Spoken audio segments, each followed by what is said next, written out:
નમસ્કાર મારા વાલા ગુજરાતી મિત્રો, જાગો જોગી જાગો ચેનલમાં આપનું સ્વાગત છે. તો આજે આપણે વાત કરીશું કે બહેરી થતો મેં સાંભળ્યો બ્રહ્મનાદ.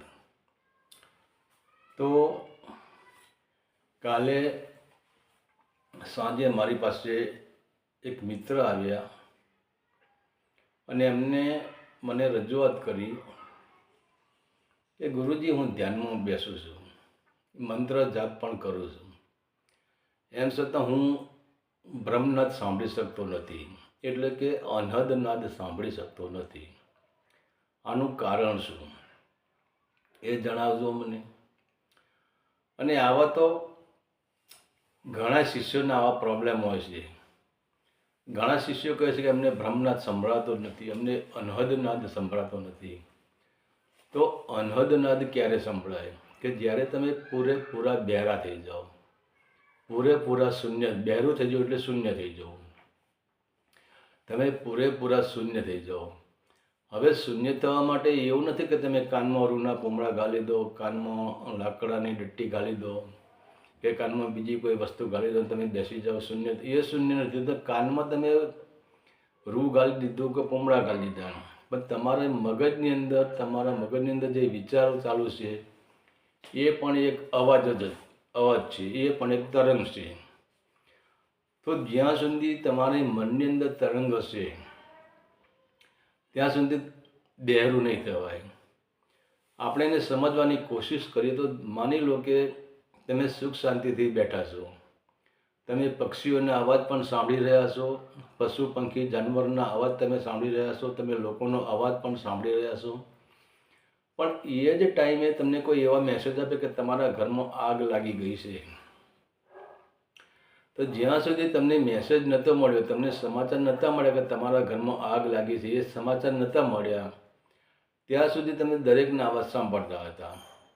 પણ જ્યારે તમને સમાચાર મળે કે તમારા ઘરમાં આગ લાગી છે, ત્યારે પછી તમારું ઘર એ તમારું કેન્દ્ર થઈ ગયું. અને પછી ત્યાંથી એ પછી કેટલો બધો બજારમાં શોરગુલ થશે, પણ એક પણ અવાજ તમારા કાને નહીં આવે કે તમારું કેન્દ્ર તમારું ઘર થઈ ગયું. તમારી અગ્નિ, તમારા ઘરમાં જે આગ લાગી છે એ તમારું કેન્દ્ર થઈ ગયું. તમે દોડતા દોડતા આવશો, કોઈ તમને જય સિયારામ કહેશે, કોઈ હરિઓમ કહેશે, કોઈ તમને બૂમ મારશે, કોઈ બોલાવશે, તો પણ એનો અવાજ તમારા કાને નહીં પડે. તો એ બહેરાશ છે, પણ એ બધી બેહોશીની બહેરાશ છે. પણ આપણે તો શું કરવાનું છે? હોશમાં બહેરું થઈ જવાનું છે. તો આપણે જોઈએ કે જેમ આપણે પાણીને આપણે જો વરાળનું રૂપ આપવું હોય તો પાણીને 100% ગરમી આપવી પડે, તો જે પાણી વરાળ રૂપે બને છે. અને એ જ પાણીને આપણે ઘન પદાર્થમાં, એટલે કે બરફના પદાર્થમાં ફેરવવો હોય તો એને 100% ઠંડી આપવી પડે છે, 100 ડિગ્રી ઠંડી આપવી પડે છે. તો અનહદનાદ, બ્રહ્મનાદ એ આદિ અનાદિ છે, એ પૂરા અસ્તિત્વમાં ગુંજી રહ્યો છે. ચાહે તમે ભારતમાં રહો, ચાહે અમેરિકામાં જાઓ, ચાહે ઇંગ્લેન્ડમાં જાઓ, ચાહે રશિયામાં જાઓ, ચાહે ચંદ્રલોક ઉપર જાઓ, કે ચાહે કોઈ પણ તમે બ્રહ્માંડમાં પહોંચી જાઓ, દરેક જગ્યાએ અનહદનાદ ચાલી જ રહ્યો છે. તો જેમ આપણે જોઈએ કે દિવસે આપણને તારા દેખાતા નથી, તો એવું ન માનવું કે આકાશમાં તારા નથી. આકાશમાં તો તારા છે જ, પણ પ્રકાશના કારણે આપણને તારા દેખાતા નથી. હજુ દિવસે તારા જોવા હોય તો આપણે અંધકારમાં જવું પડે. અંધકારમાં જાઓ તો તમને તારા દેખાય. તો જ્યાં પ્રકાશ છે ત્યાં તારા નથી. તો એમ જ્યાં અવાજ છે ત્યાં અનહદનાદ નથી. તો તારાને જોવા માટે આપણે અંધકારની પ્રતીક્ષા કરવી પડે કે ક્યારે અંધકાર થાય અને ક્યારે તારા દેખાય. તો એવી જ રીતે અનહદનાદને સાંભળવા માટે, બ્રહ્મનાદને સાંભળવા માટે બહેરું થવાની, એટલે કે શૂન્ય થવાની પ્રતીક્ષા કરવી પડે. તમે ગમે એટલા આપણે ધ્યાનમાં બેસીએ, યોગમાં બેસીએ, તપસ્યામાં બેસીએ, આપણને એમ લાગે આપણે પદ્માસન લગાવીને આપણે મંત્ર જાપ કરી રહ્યા છીએ, પરંતુ આપણે ધ્યાનમાં પણ આપણે બહારથી મૌન નથી અને અંદરથી પણ મૌન નથી. ઘણી વખત તો જુઓ, સાધકો એવા હોય છે કે મંત્ર ચાલુ હોય પણ ચાલુ મંત્રમાં એમને ઊંઘ આવી જશે, એ સૂઈ જતા હોય છે. તો ભાઈ મંત્ર ચાલુ હોય, એ મંત્ર જપતા હોય છે અને એમનું મન હોય છે કોઈ શહેરમાં ખરીદી કરતું હશે, કોઈ બીજું કામ કરતું, કોઈ ખેતીવાડીનું કામ કરતું હશે, કોઈ ધંધા કરતા હોય છે, કોઈ દલાલીબાજી કરતા હોય છે, પણ એમનું મન ક્યાંય ને ક્યાંય પહોંચી જાય છે. હવે મનને નિસ્તરણ કરવાનું છે. જ્યાં સુધી અંદર સામાન્ય તરંગ અંદર પડ્યો છે, સામાન્ય અવાજ પડ્યો છે, તો ત્યાં સુધી બેરું નહીં થવાય. અને બેરું થયા પછી જે તે તમને જે અનુભવ થાય છે, આપણે બહારના અનુભવમાં આપણે જોઈએ કે ડૉક્ટર તમારું ઓપરેશન કરે છે, તો એ ભાગ જે એરિયામાં તમારી બોડીમાં જે એરિયામાં ઓપરેશન કરવાનું હોય છે, એટલા ભાગને ડૉક્ટર બેરો કરી નાખે છે. પછી એના પર શસ્ત્ર ચલાવે છે, હથિયાર ચલાવે છે, ઓપરેશન કરાવે છે. એમ છતાં આપણને ખબર પડતી નથી, એની વેદના આપણને થતી નથી. તો એવી જ રીતે ધ્યાનમાં એવી રીતે પ્રવેશ કરવાનો છે કે ધ્યાનમાં એવી રીતે શબ્દમાં અને સુરતાનું મિલન કરવાનું છે. એટલે આપણી જે દ્રષ્ટિ છે, આપણે કહીએ કે ભંવર ગુફામાં આસન જમાવો, તો અહીંયા આજ્ઞાચક્ર. હવે આજ્ઞાચક્રમાં આપણે દ્રષ્ટિ સ્થિર કરવાની છે અને મંત્ર એક શબ્દ જ છે, પણ એ શબ્દ છૂટી જાય અને શબ્દ છૂટી જાય તો જ તમે બહેરા થઈ જાઓ. તો એના માટે આપણે શું પ્રયત્ન કરવાનો છે? એના માટે આપણે મંત્રને છોડી દેવાનો છે, પણ આવતા જતો જે આપણો શ્વાસ છે, એ શ્વાસ ઉપર આપણા ધ્યાનને કેન્દ્રિત કરવાનું છે. એટલે કે તમે શ્વાસ ઉપર ધ્યાનને કેન્દ્રિત કરશો તો શ્વાસ કોઈ મંત્ર નથી, શ્વાસ કોઈ શબ્દ નથી, શ્વાસને બોલવો પડતો નથી, કે શ્વાસ એ જ અજપા જાપ છે. જે ઓહમ સોહમ જે ચાલે છે એને તમે કેન્દ્રિત કરી લો. એટલે એક ફાયદો એ શું થશે કે આપણી વૈખરી વાણીથી આપણે જે કોઈ પણ મંત્ર બોલી રહ્યા છીએ એ મંત્ર બોલવાનો બંધ થઈ જશે અને મંત્રરૂપી અવાજ આપણા શરીરની અંદર દાખલ થશે નહીં. અને બીજું કે તમારે જો મંત્ર શ્વાસ ઉપર ધ્યાન ન આપવું હોય તો મંત્રને તમે જે મંત્રનો ઉચ્ચારણ કરશો એ મંત્રને નાભી સુધી જવા દો. કે એ મંત્ર જ્યાંથી નાભીએ જશે એ કે વર્તુળ થશે અને નાભીમાંથી જે શ્વાસ નાભીમાં ટક્કર, જેને આપણે મૂલાધાર ચક્ર કહીએ છીએ, કુંડલીની જાગૃતિ કહીએ છીએ, ત્યાં એને ટક્કર મારીને એ જે અંદર ગયેલો શ્વાસ બહાર નીકળશે, અંદર ગયેલો પવન બહાર નીકળશે, ત્યારે ધીરે ધીરે મંત્ર છૂટી જશે. પણ મંત્ર બનાવવાનું કારણ શું? પહેલાં તો કે જેમ આપણે કહ્યું કે મુખ્યમંત્રી, પ્રધાનમંત્રી, મંત્ર પરથી મંત્રી નામ પડ્યું.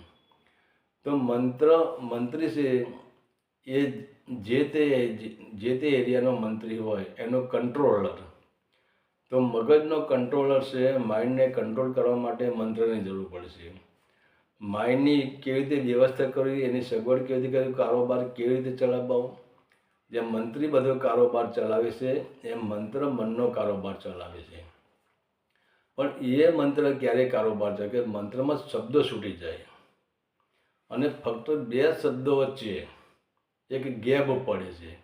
જેમ આપણે જોઈએ કે આપણે એક શ્વાસ અંદર લીધો, અંદર પૂરક કર્યો અને એને પછી આપણે રેચક કર્યો, એટલે કે બહાર કાઢ્યો. હવે જે શ્વાસને આપણે અંદર લીધો એ આપણું જીવન છે અને જે શ્વાસને આપણે બહાર ફેંક્યો એ આપણું મૃત્યુ છે. તો જે શ્વાસ અંદર ગયો અને ક્ષણિક માટે અંદર બેલેન્સ થઈ જાય છે. જેમ આપણે જોઈએ ઘડિયાળનું પેડલ આમથી આમ જાય છે અને આમથી આમ જાય છે, પણ એક સેકન્ડમાં ભાગ માટે, એક સેકન્ડ માટે એ મિડલમાં આવી જાય છે. તો મંત્રમાં જે 2 અક્ષરો છે એ 2 અક્ષરો વચ્ચે જે ખાલી જગ્યા છે એ ખાલી જગ્યાને આપણે પકડી લેવાની છે અને એ ખાલી જગ્યાને પકડી લઈશું તો મંત્રના તમામ પ્રકારના શબ્દો છૂટી જશે. પછી કોઈ પણ પ્રકારનો મંત્ર હોય, મંત્ર રહેતો નથી, ફક્ત ધૂન થઈ જાય છે, ફક્ત નાદ થઈ જાય છે, ફક્ત સંગીત થઈ જાય છે. તો આ સંગીત તમારી અંદર જ્યારે પૂરી પવક રીતે અને એ ધ્યાનસ્થ અવસ્થામાં ધીરે ધીરે ધીરે ધીરે આવશે ત્યારે શું થશે, તમે અંદરથી અને બહારથી બંને બાજુથી બેરા થતા જાવશો. એટલે શરૂમાં તો તમારું શરીર પણ શૂન્ય થતું જશે અને જેમ જેમ શરીર શૂન્ય થતું જશે, પહેલાં તો પગના અંગૂઠા શૂન્ય થઈ જશે, ધીરે ધીરે પગની પાનીઓ શૂન્ય થઈ જશે. એમ કરતી શૂન્યતા ધીરે ધીરે ધીરે ઉપર ચડવા માંડશે અને જેટલી શૂન્યતા ઉપર ચડવા લાગશે એટલા જ તમે બેરા થતા જશો, એટલી જ નીરવ શાંતિ થઈ જશે. અને આપણે જોઈએ કે આપણે દિવસમાં પણ આપણે જોઈએ કે ચામાચીડિયા તો તમારાનો અવાજ દિવસમાં તમારા બોલતા હોય છે, પણ દિવસે આપણે તમારાનો અવાજ સાંભળી શકતા નથી. અને જ્યારે રાત્રિએ ગહન શાંતિ થઈ જાય છે, પૂરું વાતાવરણ શાંત થઈ જશે, તમે તમારી વાડીમાં બેઠા બેઠા, તમારા ખેતરમાં બેઠા બેઠા, તમે જંગલમાં બેઠા હોય કે ગામના પાદરે કોઈ જંગલમાં બેઠા હોય ત્યાં તમે સાંભળજો, તમને તમારાનો સ્પષ્ટ અવાજ સંભળાઈ દેશે. અને પવનની જે લહેર આવશે અને એ લહેરમાં પણ ઓમ, અ, ઉ ને મ ઓમકારનો એક નાદ આવશે, એ પણ પવનની લહેરો સાથે તમને સંભળાઈ જશે. પણ ક્યારે સંભળાયું? દિવસે કેમ સંભળાતું નથી? કે દિવસે આખા જગતનો કોલાહલ ભરેલો છે, આખા જગતનો બકવાસ ભરેલો છે. તો દિવસે પણ તમારા બોલે છે અને રાત્રે પણ તમારા બોલે છે. દિવસે પણ તારા હોય છે અને રાત્રે પણ તારા હોય છે. તો દિવસે સૂર્યનો પ્રકાશ હેઠી તારા આપણને દેખાતા નથી. એના માટે આપણે અંધકારમાં જવું પડે છે. અને જો આપણે તમરાનો અવાજ સાંભળવો હોય, આપણે પવનમાં ઓમનું સંગીત સાંભળવું હોય તો એના માટે આપણે રાત્રિનો ઇંતજાર કરવો પડે છે. કે દિવસે તો આખા જગતનો કોલાહલ છે અને રાત્રિએ સન્નાટો છવાઈ જાય છે. તો એવી જ રીતે આપણે પહેલાં રાત્રિમાં જવાનું છે. તો રાત્રિમાં જઈશું તો જ દિવસ ઉગવાનો છે. તો પહેલાં આપણે ધ્યાનને એટલે રાત્રિમાં જવાનું છે. તમે જુઓ, જ્યારે તમે ધ્યાનમાં શરૂઆત કરો તો તમારા અંદર કોઈ પ્રકાશ નહીં દેખાય, પૂરો તમારા જીવનમાં અંધકાર જ છવાઈ ગયેલો હશે, એક ડાર્ક મેટર. એ ડાર્ક મેટર એ જ ત્યાંથી જ તમારું જીવન શરૂ થાય છે. અને ડાર્ક મેટલમાં તમે રમી રહેશો ત્યારે તમને અનહદ નાદ સંભળાશે, ત્યારે તમને બ્રહ્મનાદ સંભળાશે અને ત્યારે તમે ચારે બાજુથી બહેરા થઈ જશો.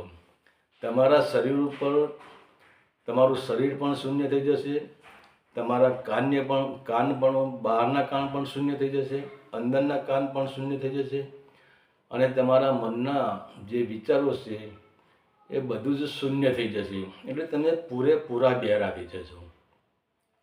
અને પૂરેપૂરા બહેરા થશો તો જ તમને બ્રહ્મનાદનો અનુભવ થશે, નવા નવા સંગીતો સાંભળવા મળશે, શંખનો, નગારાનો, બંસરીનો, મૃદુંગનો, ગડગડના મેજનો, બંસરીનો, અનેક પ્રકારના તમને અનહદનાદનો સાંભળવા મળશે.